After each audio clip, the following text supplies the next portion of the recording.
Welcome to another video on Jane Austen's Emma. This short film will be about the themes of courtship and marriage in Emma. These are major themes in Emma. They're really the themes of Emma. The novel opens with a marriage just having taken place, the marriage of Miss Taylor, Emma's governess, to Mr. Weston, a local member of the gentry with a small big house and small grounds. He's not as wealthy as Mr. Woodhouse, Emma's father, nothing like as wealthy as Mr. Knightley, but he is a member of the local gentry and very much part of the social circle that Emma mixes in. The novel then progresses through various courtships. There are various matchmaking schemes that Emma in particular tries to sort of set up or arrange. And then there are as well romantic delusions. Harriet is, as part of one of Emma's matchmaking schemes, falls in love with Mr. Elton. Mr. Elton is busy trying to make a match between himself and Emma, of course, and all three of them completely misread the situation. So it's a little farcical-like. Emma wonders about the possibility of a relationship with Frank Churchill, and Mr. Weston and his new wife, Emma's former governess now, Mrs. Weston, are also very interested in the possible match between Mr. Weston's natural son and Emma. Of course, behind the scenes, a very different story is going on with Frank Churchill.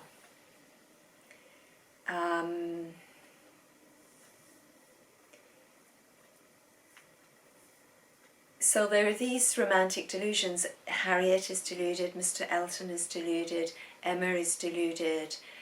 She goes through various phases in her feelings about Frank Churchill.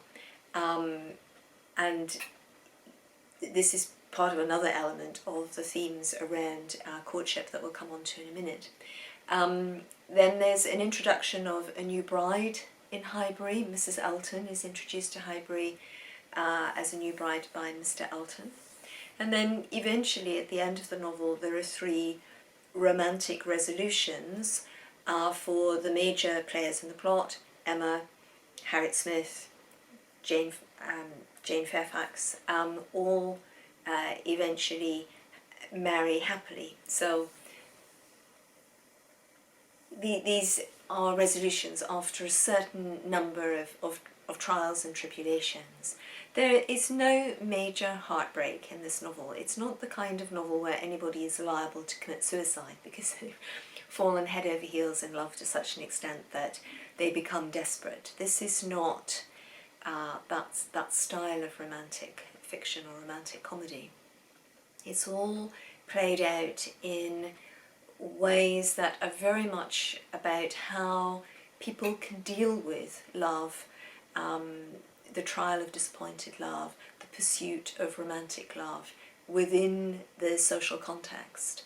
And of course the social context at this time was quite heavily regulated. Etiquette closely stipulated how romance and romantic relationships could proceed, what was acceptable, what was most distinctly unacceptable, the amount of time that two single people could spend together alone, for example, as well, was heavily restricted at this period. So how was it possible to get to know someone well enough in order to be able to make an irrevocable decision to get married and to actually find oneself in a happy and enjoyable relationship at the end of it all?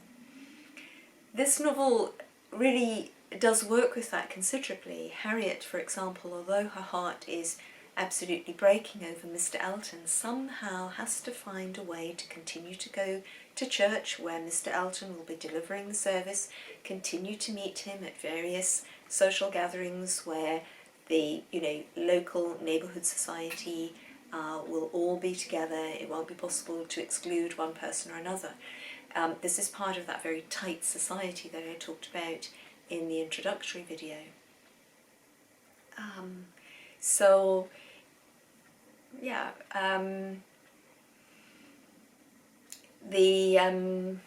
as well, for example, Emma's behaviour with Frank Churchill at times, in terms of what people on the outside viewing them consider that they're actually probably in the early stages of courtship. Their behaviour with one another, the over-exuberance of that at times, the inappropriateness of the conversations that they hold about people who are present, bringing their reputations into disrepute, especially Emma bringing Jane Fairfax's reputation into disrepute. This is a very unacceptable way for the period, perhaps for any period, to try to forward a relationship. And again, I would suggest it's, well, because the relationship is so much in the public view, there is a tendency to play to the gallery and not to actually engage with one another as intimately as would be appropriate. Of course, they're not heading towards marriage, this pair, but nevertheless it's probably a representation of how many courtships would have progressed in the public arena.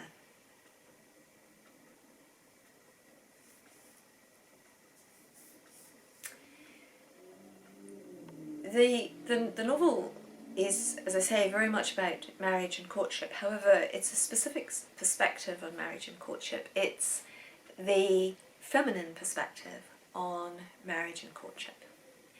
How does courtship affect a woman? How emotionally vulnerable are women in courtship? That comes over a great deal during the course of the novel. Also, though, how are women socially vulnerable during courtship? We see that Jane Fairfax is in a very vulnerable position often through the decisions that she's chosen to make. So I'm deliberately here trying not to give the plot away for people who haven't read the novel yet.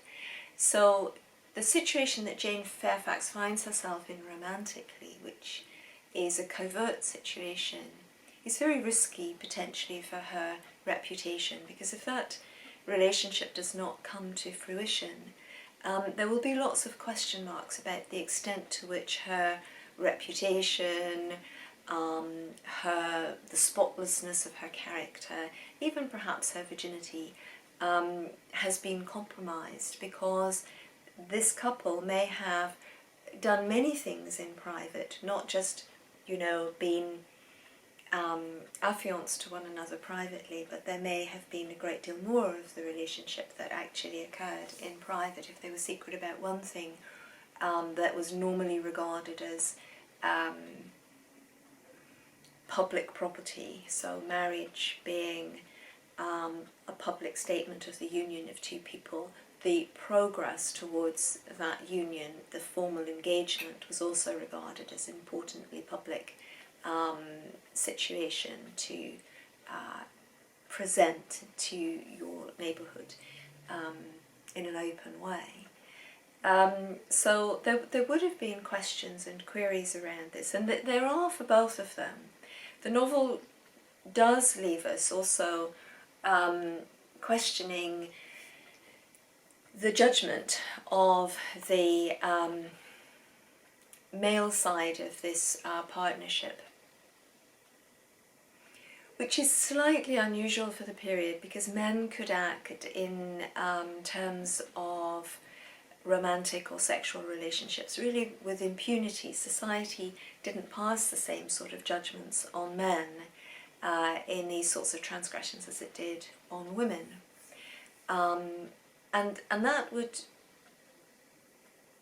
would imply that the male in the relationship would not, that there wouldn't be a question mark over him, perhaps. But I think the reader feels that there is a question mark, and I think certain of the characters, for example Mr. Knightley, probably still consider that he has his spurs to win. He needs to prove himself to actually be a man of solid character, of steadfastness, with sincerity, really, I think. So the novel as well talks about the types of mistakes that women make in courtship and romantic involvements, and I think this is very accurate even for today. I think it's a psychological trait that's been observed in women by Jane Austen and quite accurately reproduced. It is often the case that women see a great deal more romantic interest in themselves, certainly from men, if we talk about heterosexual relationships, than is often actually the case. And women, in seeing or believing that they see this romantic interest, invest a lot of energy, time, emotions in what they perceive as a potential relationship, and in fact it's not there. It's something perhaps that's gone on for time immemorial. I think it's still very common today. It occurs with two women at least in this novel, Harriet Smith over Mr. Elton. And again, in many respects, Harriet Smith with regard to Mr. Knightley. And then it occurs with Emma over Frank Churchill. She doesn't get too heavily involved with Frank Churchill, but she does believe that he's interested in her when the plot will prove that he isn't.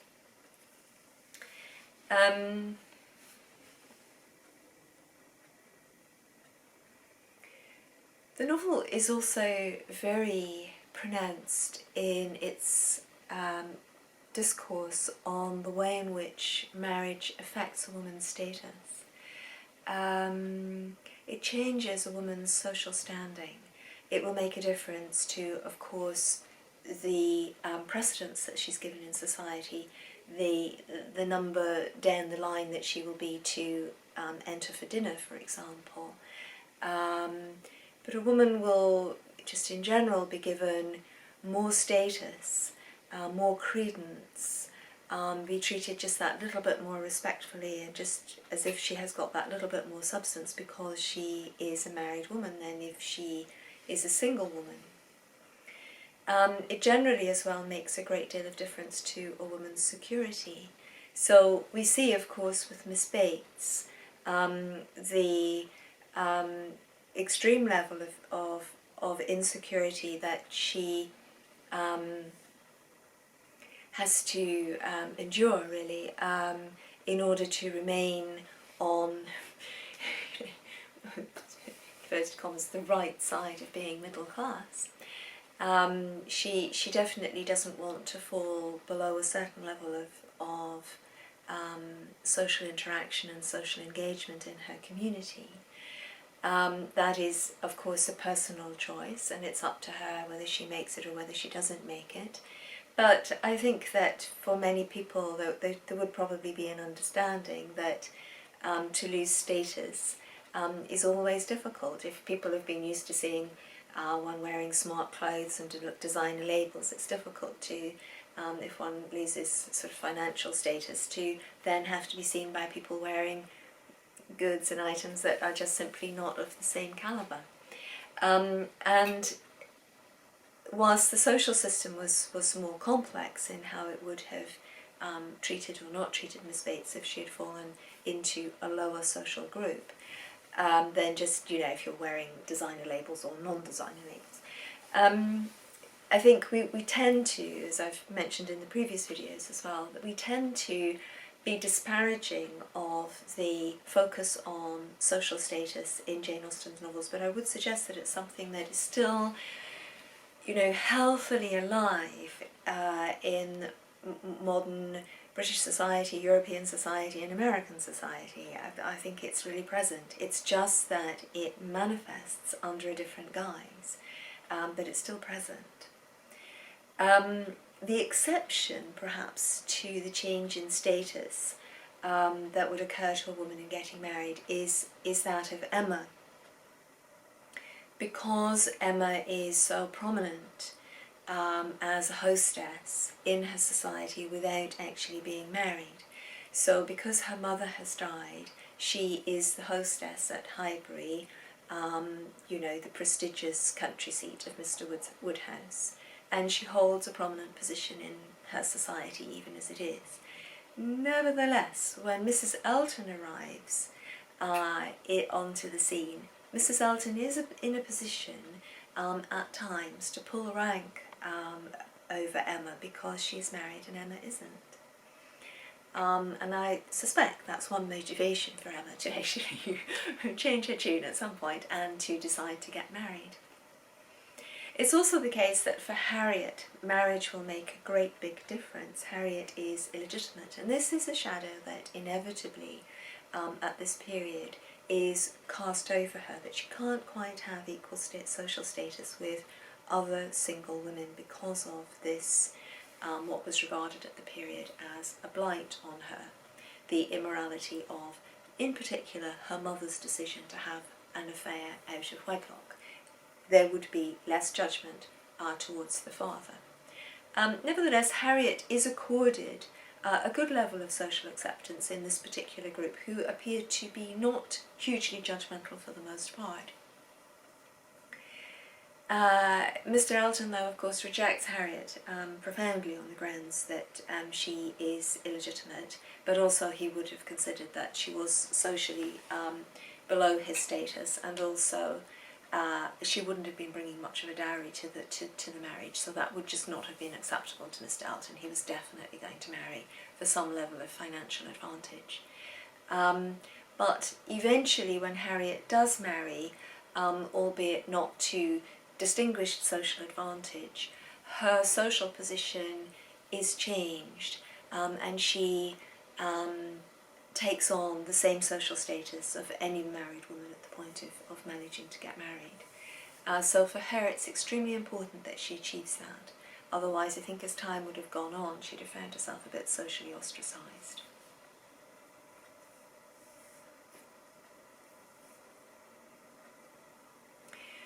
The novel spends a great deal of time setting the scene for marriage.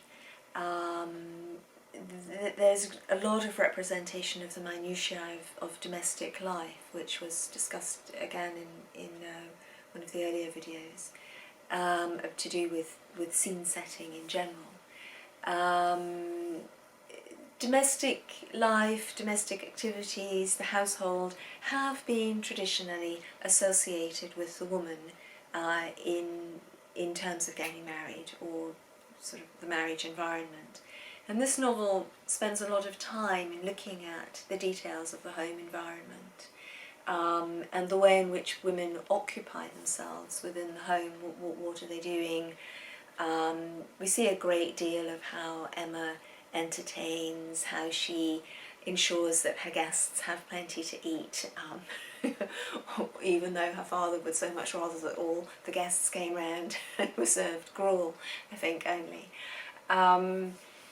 She spends time in elegant pursuits at home as well, doesn't she? Reading and painting and drawing together this sort of book of special quotations and things. It was all very elegant, slightly over-sophisticated, perhaps slightly overcharged with elegance. We see quite a lot of how Miss Bates manages at home as well. We see the straitened circumstances of Miss Bates. She's not going to get married, of course. But we also, in a sense, when Jane comes to live and stay there, see how difficult it is for Jane to display herself to any advantage in her domestic setting, because it's just so tight, cramped and constricted. And she is third in the pecking order below her grandmother and her aunt. Much as they love her, much as they're very accepting of her, but it's not up to her to take charge of any of the domestic arrangements when people come round.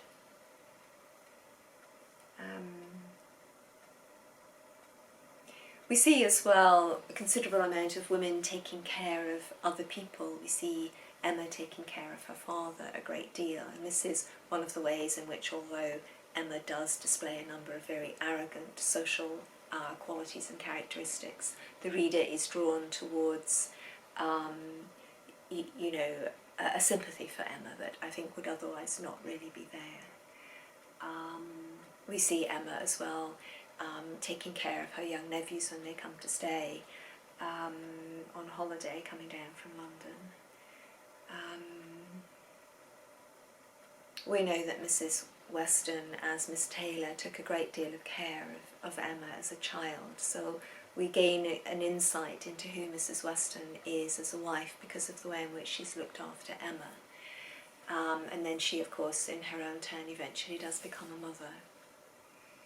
Miss Bates, who, again, will have no prospect of getting married, we see taking care of her elderly mother, and she's a very good caretaker of her elderly mother, very responsive and attentive in how she cares for her. So that's also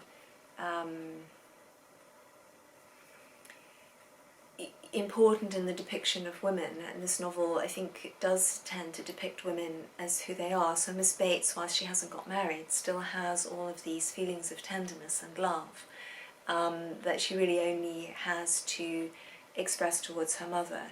And Jane, when Jane comes to stay, she obviously feels quite maternally towards Jane,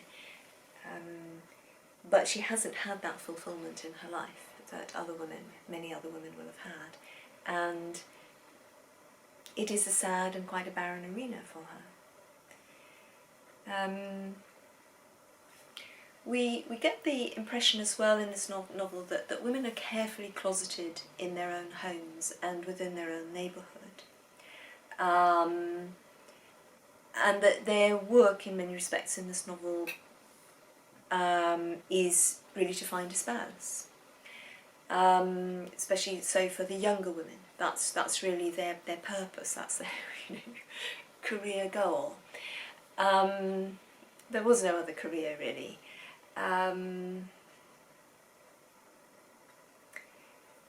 So whilst the male characters come and go a great deal more, the women characters are set in their local area and in their own homes. And Frank at one point talks about the importance of getting to know a woman in her home as opposed to in a public setting. And he's talking about Miss Campbell, the daughter of Jane Fairfax's adoptive parents, although they didn't officially adopt her, I don't think, but they adopted her upbringing and education. And Miss Campbell's new husband, Mr. Dixon.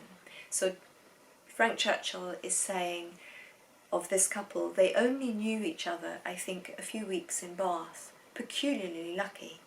For as to any real knowledge of a person's disposition that Bath or any public place can give, it is all nothing. There can be no knowledge. It is only by seeing women in their own homes, among their own set, just as they always are, that you can form any just judgment. Short of that, it is all guess and luck, and will generally be ill luck. But I think there always is a context for knowing people in their everyday life with regard to getting married. I think an awful lot of people at this period will have got married, as I was indicating earlier, simply by meeting one another in public contexts, that the amount of time that young people or courting couples could spend alone was limited and restricted by the society that surrounded them. So Frank here is simply talking about seeing people at home in their own context, but also in social gatherings at home in their own context. How do their friends regard them? How are they generally received? What, in terms of duration of spending time with people, can you observe about them? The amount of time that people spent alone was less at this period. And this comes out a couple of times in this novel, where it's only at the end of the day, when everybody's gone home and all the social proceedings have actually come to an end, that Emma is able to spend time with herself to process what she thinks or what she feels about the events of a given day or some unexpected news that she has received. For the most part, people were expected to just hit the ground running, no matter what news or what disappointment they might suffer in the course of a social event or a social gathering or a day filled with social activities. They were just supposed to carry it and not show any particular overt personal emotions.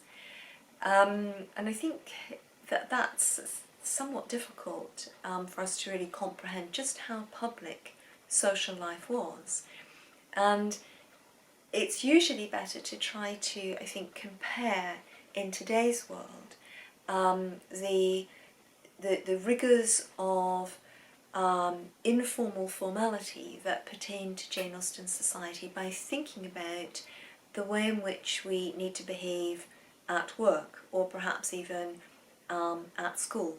That there's a great deal of formality as a point of fact in all of the arrangements about times when we're supposed to be somewhere, amounts of work and material that we're supposed to get through, whilst on the surface everybody is pretending that, oh, you know, we've got this casual, carefree, happy atmosphere at our work or at our school. But in reality, if certain deadlines aren't met, if certain criteria aren't fulfilled, all that easygoing atmosphere, all that fun atmosphere, all that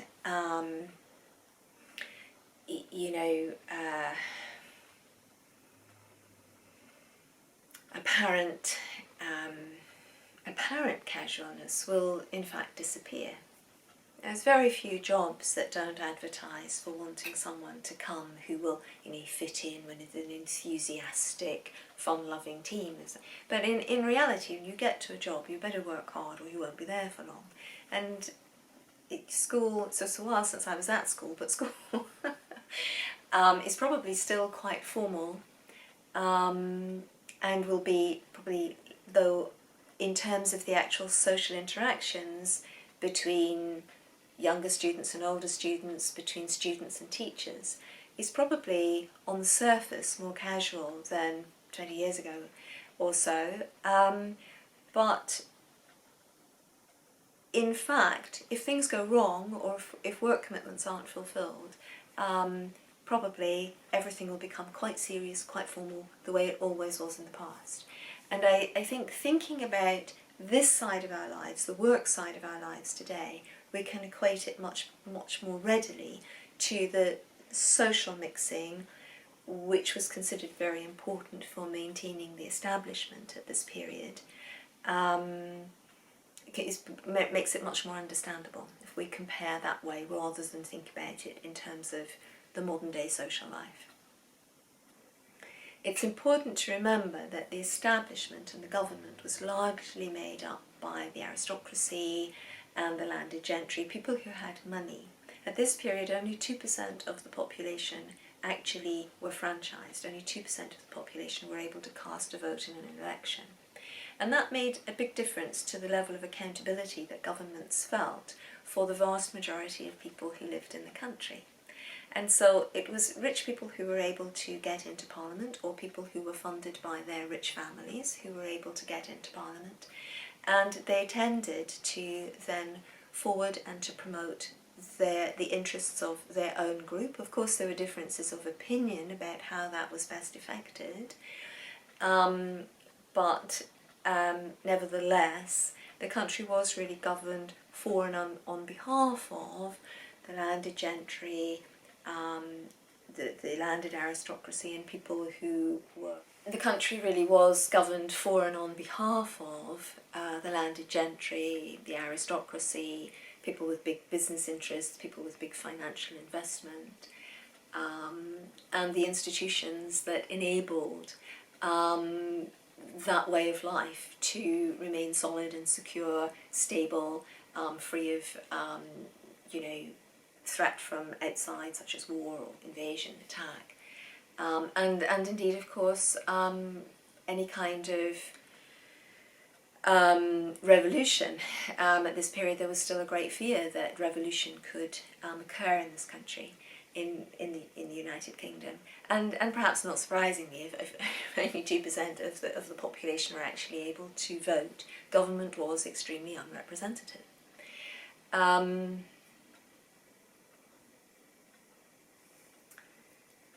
So yes, all of that really, in a sense, to try to put the society that we're talking about into some kind of context, and again to distinguish how social life in many respects was akin to the social aspect of work today, and that the two were closely allied because of the way in which socialising and social life with the gentry and the aristocracy, who were the big legislators of the country, how important it was to make contacts, to maintain friends, so that you could, also get jobs and get work, and, promote your family's interest and get your sons into, government or working in the Bank of England, or whatever it was that you wanted to do.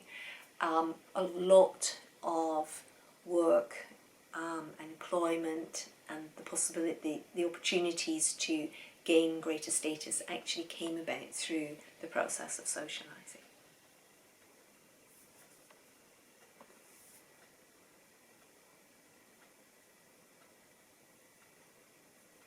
The male characters in this novel tend to range about a lot more freely in the physical realm.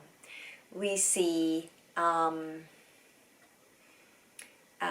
Churchill charge off to London for the day. We see Frank Churchill come backwards and forwards quite frequently from outlying areas to the community of Highbury. We see Mr. Elton go off on holiday and got lots of freedom, and then he comes back a married man. We have a sense of Mr. Knightley being someone who rides out and about across his estates, which seem to be quite vast. When women go walking in the local area, for example, when Harriet goes out walking on her own with another female friend, companion, they're set upon by gypsies. It's not so safe for women to go walking on their own. We see John Knightley, Mr. John Knightley, and Emma's sister travel between London and Highbury a couple of times. I think maybe John Knightley comes on his own once with the children, and he comes with his family and wife on one occasion. So his wife is able to travel between Highbury and London relatively easily, but she comes with her husband. So it's the fact of the man travelling, the male of the family, the head of the family, travelling, that enables her to move around. Single women tend not to move around very much. Emma doesn't move around very much. She's set in Highbury the whole time. Jane Fairfax has moved around, but with her family, the Campbells, so again with a male head of the household in tow. Her adoptive sister, Miss Campbell, who's now married to Mr. Dixon, has moved to Ireland, but she's moved now, she's married, she's allied to a man, she's moved to Ireland, but crucially with him. Her parents go to visit them. Again, it's a couple with a man leading the journey, so they, again, this is a crucial factor.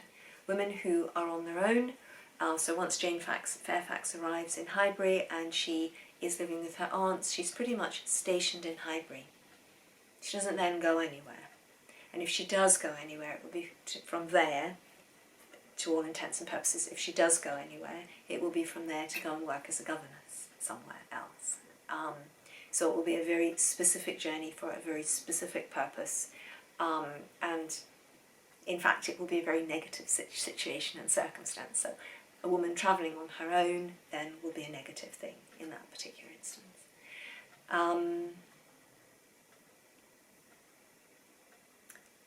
the exception to the sort of wide-ranging general rule of the male characters in Emma is, of course, Mr. Woodhouse, who regards himself as an invalid, who confines himself to the domestic sphere, who's very nervous and really a bit neurotic.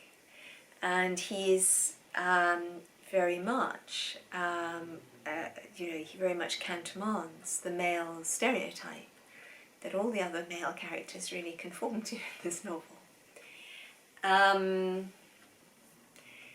It's difficult really to quite understand perhaps what Jane Austen is trying to convey through the character of Mr. Woodhouse and this overturning of the male gender stereotype.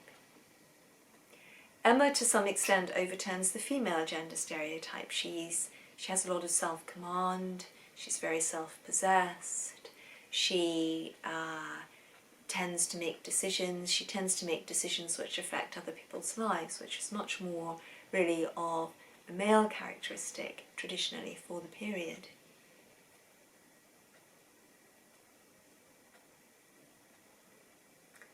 That there are various contrasting examples of parents, of course, in Jane Austen's novels is true. Mr. Woodhouse doesn't really quite manage to fulfill the role of a father adequately. He doesn't guide Emma adequately enough. He probably, in many respects, doesn't protect her quite well enough as a young woman for the period, making sure that her reputation is absolutely intact, that she's not doing too many things out on her own without a chaperone or anyone to oversee that she's all right. As we saw with Harriet, she might be attacked.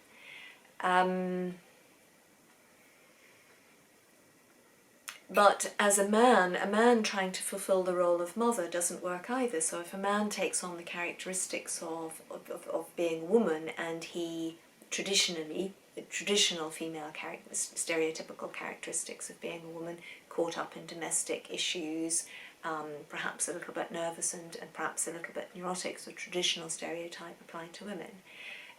If he takes on these characteristics and then is placed in the role of sole parent, so surrogate mother, let's say, it doesn't really work. It doesn't work at all. It's not adequate. A mother is a very important figure in a family, and a father is a very important figure in a family. They're both distinct, they have their different qualities, their different characteristics, and they're of equal importance, is perhaps something that is being said here. And there's a certain emphasis on motherhood, there's a certain emphasis on the fact that these young women whom we're meeting will become mothers, as Mrs. Weston has.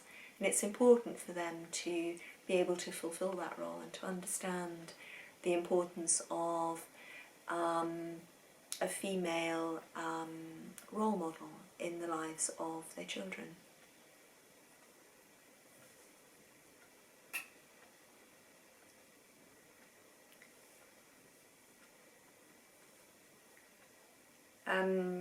Another example of a woman going out on her own, not being in the domestic sphere, is when Jane Fairfax suddenly leaves the strawberry picking gathering at Mr. Knightley's.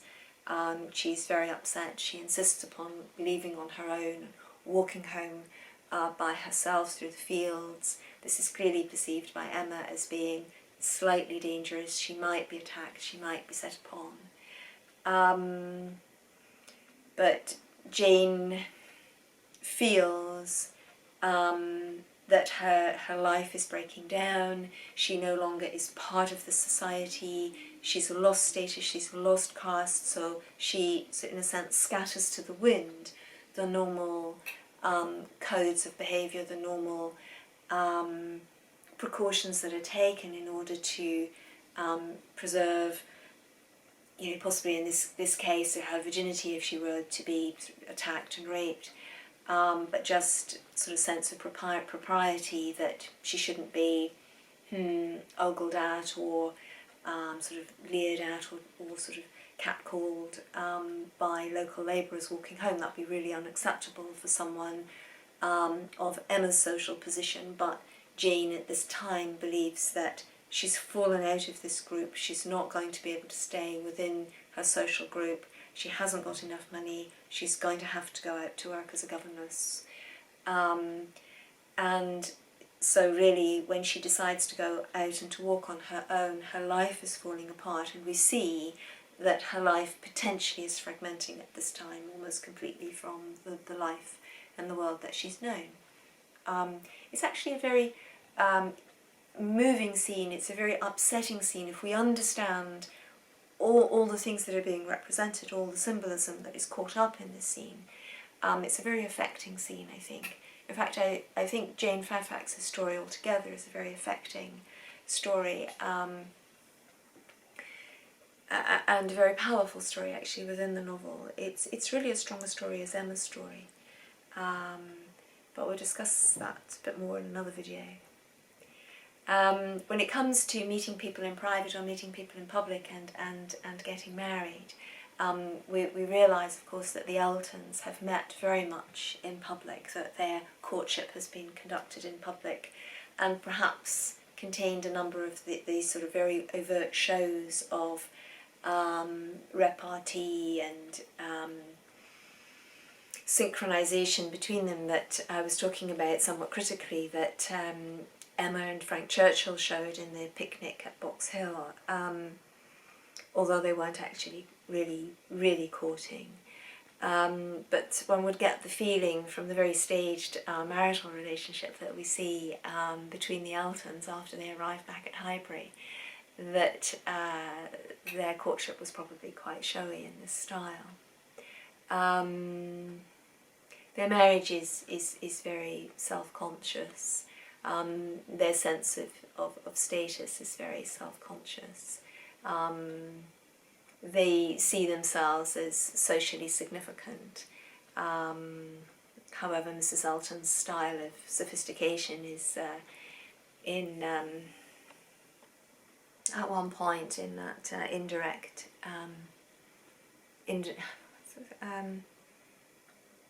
discourse, free indirect discourse of Emma's thinking. She refers to Mrs. Elton as underbred finery. So they're a very pretentious couple in all respects, both within their marriage. What seems to unite them is a sense of social superficiality, consciousness of status, consciousness of fashion, consciousness of fashionable foods, fashionable way to give a dinner party, not just clothes. Mrs. Elton, though, is very obsessed with her clothes and fashion in general. It seems to be the only thing that really unites the Eltons, the only thing they have in common, superficiality.